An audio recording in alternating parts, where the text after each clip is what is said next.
What's going on, guys? Sean Davis here for the Raptors Nation, back with our first film breakdown here today. In today's breakdown, we're going to take a little bit of a look into what the Raptors did wrong in their Game 1 matchup against the Philadelphia 76ers and what adjustments head coach Nick Nurse might make heading into Game 2. And before we get into that, guys, a quick reminder, please do subscribe and hit that post notification bell here to the Raptors Nation YouTube channel so you stay up to date for whenever we post a video. And I'll be doing these after every playoff game and why the Raptors win or may unfortunately lose that game and what adjustments they can make going forward. But with that being said, guys, let's get into this breakdown. I hope you guys enjoy it. All right, so the first thing, and probably this is going to be the biggest thing we're going to touch on, is how they guarded Tyrese Maxey. I think for the most part they did a really good job at guarding Embiid. I think they were fine at guarding Harden, but they really have to touch up on some stuff in terms of how they guard Tyrese Maxey. Here, this first clip, you have a little ball screen. Embiid's going to set. I think Embiid said it kind of got the Raptors all out of whack here, but the Raptors, they have to do a better job here. It looks like they're actually trying to ice the ball screen. Icing the ball screen, meaning they're trying to send him towards the baseline, which makes a little bit of sense here because most of the help, it's towards the baseline. However, Fred VanVleet has to do a better job, and they have to communicate this. They have to do a better job of communicating where the screen is coming from because it doesn't really look like Fred VanVleet knows where the screen is coming from. So when he tries to force Tyrese Maxey towards the baseline, it's too late. Embiid already has his angle on the screen, and Maxey gets a wide open lane to the basket here. So just got to really clarify and clear up some stuff with your ball screen coverages on this play anyway with Tyrese Maxey, and you just have to redefine some of the stuff that you want to do anyway. But this is a bad play for the Raptors defensively because you have to have better communication on this play. 3:54 left in the first quarter, so Precious Achiuwa misses this mid-range shot pretty badly. The 76ers are going to push in transition. Raptors do a good job recovering in transition.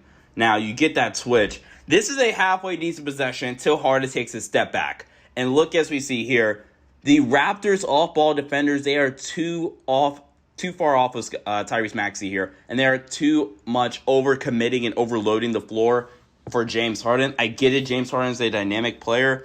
But Tyrese Maxey, you can't do this. You have to be a little bit closer to Tyrese Maxey, playing a little bit more 50% in the gap. They're playing completely just, nope, pack the paint. Harden does not get to see anything, and now you have a late closeout. And Tyrese Maxey's just too good of a shooter to give him all that wiggle room. And this is a constant theme throughout this game where they'll really just overcommit too much, and instead of playing 50% in the gap, they're playing like 80% in the gap, where they are all the way into the lane, packing the paint, and now you have a good shooter hitting a wide open shot there. That's something I know Nick Nurse is going to have to make an adjustment for heading into Game 2 if the Raptors want to try to succeed, because you can't let these other role players, Tyrese Maxey, Tobias Harris, for example, to pop off, and this could be a big adjustment going into Game 2.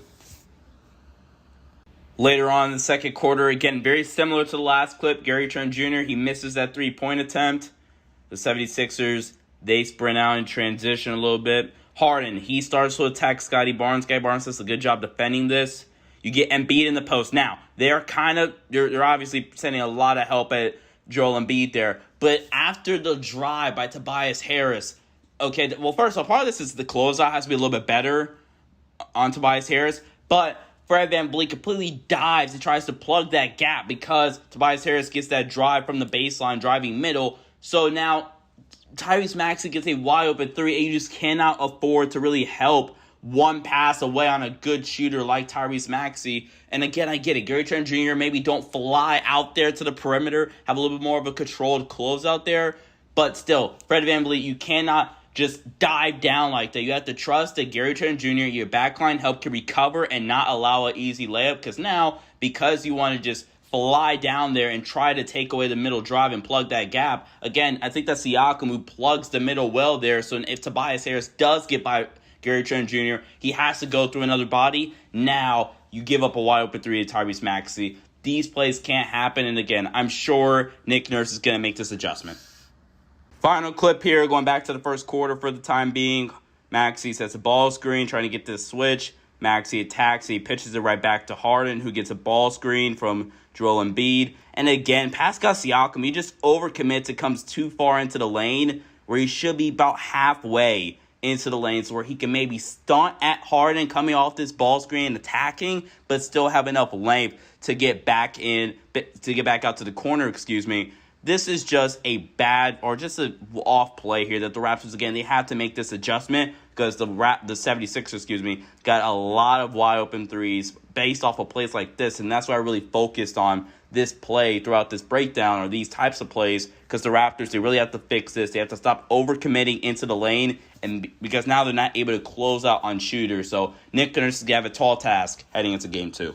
In conclusion, guys, I think the Raptors are still in a good spot, right? Those clips I just mentioned, or showed rather, were just some of the things I really think the Raptors have to make adjustments for going into Game 2 and throughout the rest of the series is their off-ball coverages and some of the things they are doing defensively. They really have to fix those things because they are really helping too far off the ball, and now you have wide-open corner and wing shooters like we saw in those clips, whether it's Maxey or Niang. That's something that head coach Nick Nurse is going to have to address. Some clips I didn't show as well. They're going to have to really fix the transition defense as well, but I'm still fairly confident. I think offensively, the Raptors scored 111 points. That should be enough to win you playoff games. They're not allowing 131 points per game throughout the rest of the series. So Raptors fans, I'm still fairly optimistic. Also, the Raptors missed a lot of open looks and a lot of easier looks that you typically would see them make near the basket and from beyond the three-point line. I'm still fairly confident going into Game 2 and throughout the rest of the series. Obviously, there is a question mark around the status of Scotty Barnes, Gary Trent Jr.,